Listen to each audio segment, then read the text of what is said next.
All right.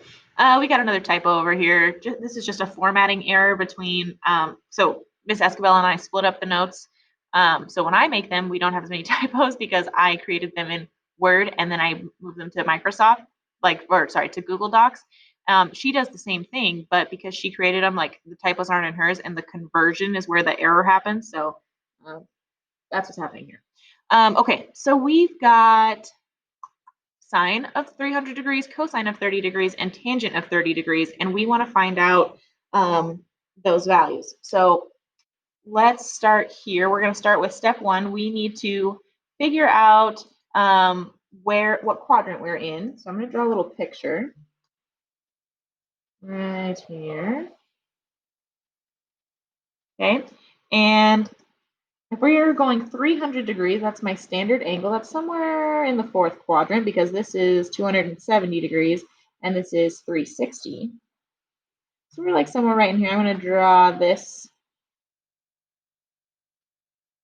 Okay, back to the x-axis. That's my right triangle. Okay, so then this is our standard angle, 300 degrees, all the way around. But this in here is my reference angle.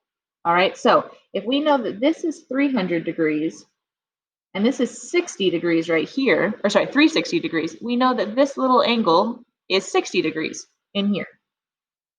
This is 60. Okay, so our reference angle we now know is, this is part two, reference angle is equal to 60 degrees. Right, that's our little acute angle that we're going to use. So then we can go back to this little table, and I can name sine, sine, cosine, and tangent for 60 degrees. So I'm just going to copy that down. Sine of theta, sine of 60 degrees is root 3 over 2. I'm going to say this is 60 degrees so you guys explicitly see that's what I'm doing. Cosine of 60 degrees is 1/2. And tangent of 60 degrees is root 3. All right, so have that written down.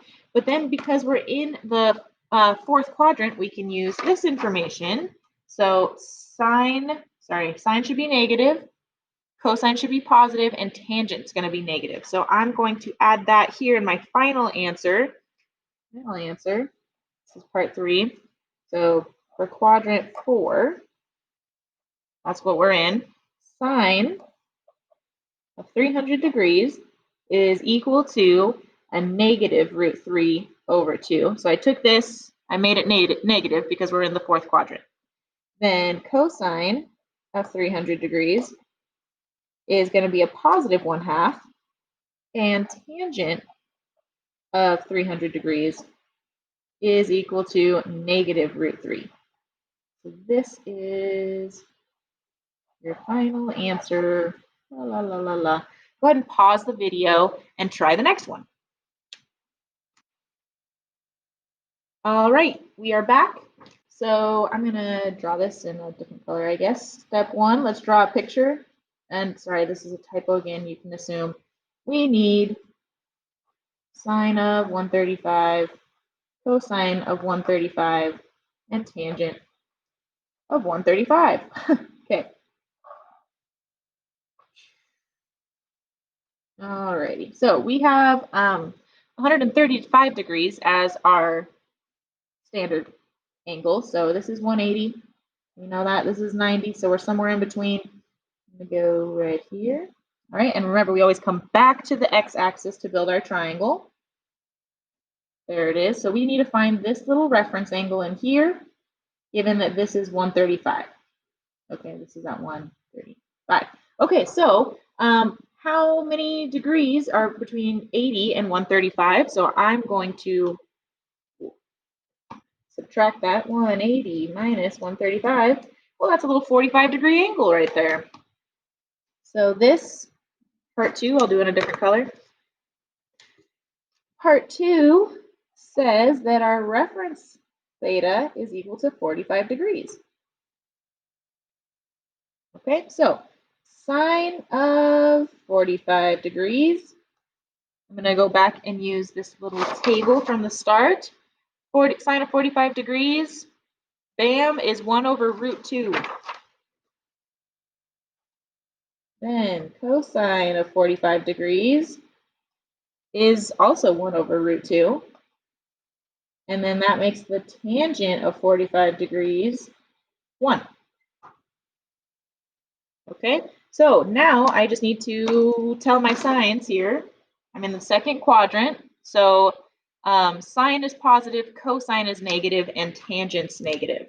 So final answer for quadrant 2, right? We've got sine of 135 that we're talking about, 135 degrees, is going to be positive. So this is a positive 1 over root 2. Then we have cosine of 135. This needs to be negative. So negative 1 over root 2.